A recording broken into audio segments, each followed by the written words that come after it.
Bienvenue sur l'épisode 5 du podcast qui pose une seule question aux professionnels de la mode. Qu'est-ce que la mode ? Aujourd'hui, je vous partage la réponse de mon ami de longue date, Floriane Delettre. Nous avons fait nos études ensemble, ce fameux BTS Design de mode, il y a quelques années. Depuis, on a gardé contact, on a chacune fait notre parcours. Elle, justement, a été styliste dans une marque de prêt-à-porter pendant 8 ans. Aujourd'hui, elle est styliste en freelance et illustratrice de mode. Je vous laisse donc avec cette conversation autour de cette fameuse question, qu'est-ce que la mode ? Habillé, habilleur, bonne écoute. C'est mignon ça. Très belle approche. Yes. Donc voilà, Floriane, Alors du qu'est-ce coup, que la mode ? qu'est-ce que la mode ? Alors pour moi, je vais commencer un peu avec mon expérience professionnelle. Donc qu'est-ce que la mode ? La mode pour moi a été pendant 8 ans une réflexion plus industrielle. Parce que j'ai travaillé pendant donc, du coup 8 ans dans une boîte de prêt-à-porter.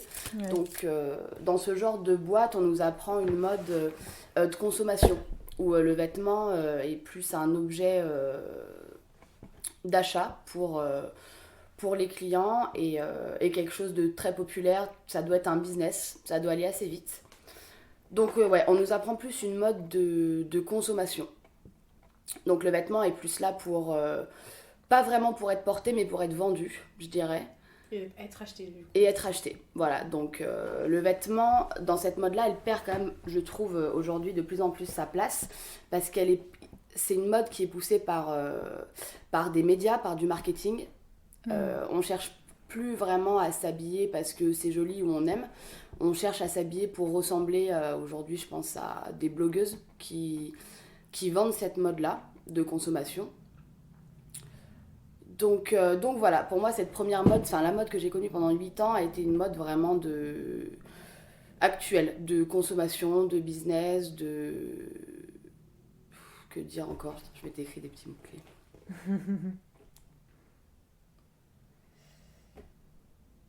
Voilà, je m'étais noté aussi que c'était une mode aussi qui était inventée par les cabinets de tendance. Et ça, je trouvais ça intéressant parce que c'est vrai qu'aujourd'hui, pour construire la mode, toutes les marques passent par les mêmes stades, c'est-à-dire regarder les tendances, contacter des cabinets de tendance, dessiner, regarder ce que font les autres marques. Maintenant, on dessine plus vraiment des vêtements, on fait du picking, puisqu'on voit que... Tu peux expliquer peut-être Alors du picking, c'est par exemple, on va dans plusieurs salons où les marques présentent leur prochaine saison. Et la plupart des marques prennent un peu les produits des uns des autres qui ont bien marché dans les diverses saisons pour les reproposer dans leurs boîtes. Et du coup, c'est ce qui devient à peu près des produits clés. C'est ce qui fait qu'aujourd'hui, toutes les marques proposent les mêmes typologies de produits. Les mêmes matières, les mêmes motifs. Donc voilà, c'est une mode qui pour moi est assez mondiale et moins identitaire. On se base vraiment sur une blogueuse qui va donner un code promo qui va faire que le vêtement va être beaucoup moins cher, accessible, pour faire toute une promotion. Nous, avec la marque avec laquelle je travaille, enfin que je travaillais, on fonctionnait vraiment comme ça. On dessinait le vêtement, on les présentait et les produits qu'on trouvait les plus forts étaient donnés à des blogueurs pour qu'ils fassent une pub dessus. Et c'est les seuls vêtements que finalement tu arrives à vendre parce que c'est les seuls vêtements qui sont accessibles avec les réseaux sociaux aujourd'hui. Donc voilà, c'est une mode après que j'ai trouvée très intéressante. Pendant 8 ans, maintenant j'ai grandi, j'ai évolué et je trouve que c'est pas la définition de la mode que j'ai envie de donner vraiment aujourd'hui. Puisque c'est la mode que j'ai connue et maintenant je dirais que la mode que j'ai envie de faire, c'est une mode qui est plus identitaire. C'est parler vraiment plus du vêtement, puisque le vêtement c'est quand même la première chose qu'on porte, qu'on voit chez une personne. Le vêtement ou la mode en général, là, ça peut être l'accessoire, le maquillage, enfin tout ce qui fait partie d'une personne. Et je trouve qu'aujourd'hui la mode c'est quand même plus intéressant d'en parler en façon vraiment identitaire, ce qu'on a envie de montrer, le développement personnel qu'on peut avoir avec la matière, les tendances qu'on a envie de dire. C'est un peu une sorte de langage, je dirais. Et voilà, pour moi la mode c'est plus la mode que j'ai envie de développer aujourd'hui, qu'elle soit traditionnelle, éthique, éco-responsable.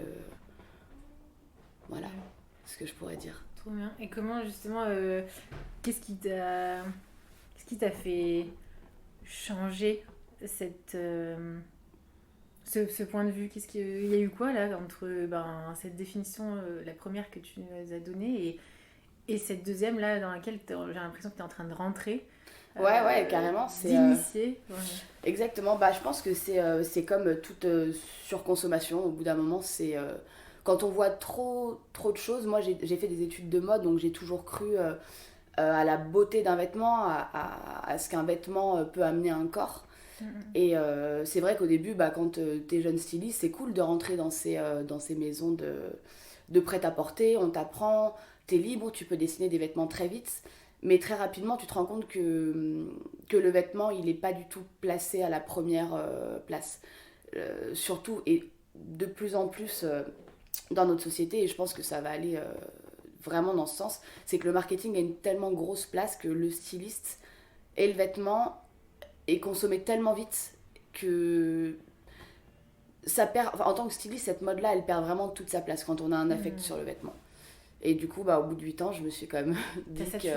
Ouais, c'est dur de voir les produits qu'on aime bâclés dans une communication, voir toute cette exploitation. Même j'ai beaucoup voyagé en Chine, en Inde, voir que des fois, dans une collection, je peux proposer, ça m'est arrivé de dessiner 400 produits, de développer ces 400 produits en Inde et finalement d'en demander qu'une centaine à produire. Donc là, on dit que même écologiquement, c'est des coûts. C'est faire travailler des personnes et leur faire perdre de l'argent aussi, parce qu'à l'international, l'Inde, par exemple, c'est beaucoup d'argent quand ils doivent ouvrir 400 cadres pour faire des vêtements, des imprimés, et que finalement, on leur en commande que 100. C'est beaucoup de pertes de tissus, beaucoup de pertes de temps. Et je préfère maintenant me dire qu'il est plus intéressant de se concentrer sur des vraies valeurs. Un vêtement qui sera peut-être pensé au niveau de la matière, au niveau de la coupe, et que les gens voudront porter et pas qu'ils seront plus influencés à porter. Ouais. Voilà. Alors, en fait, ce serait, j'ai l'impression que c'est comme un peu enlever tous les intermédiaires entre le styliste, celui qui pense le vêtement, et celui qui va le porter. En gros. Exactement. En fait, c'est... Alors que pour moi, je pense que le rôle du marketing, et bien sûr, et de tous les réseaux sociaux est très important, mais je pense que les éléments moteurs de la mode, c'est la personne qui pense le vêtement et la personne qui porte le vêtement. Et je trouve que aujourd'hui, dans cette mode en tout cas de prêt-à-porter, c'est quelque chose de complètement oublié. C'est, moi en tant que styliste, je vais penser à un vêtement, je vais penser à une matière, et il y a tellement d'intermédiaires entre nous et la personne qui va le porter que la personne n'y pensera même pas. Elle se dira juste c'est cool, j'ai vu ça sur un site internet, ou c'est à la mode parce que je l'ai vu genre sur plein de nanas, donc c'est cool de le porter. Ouais.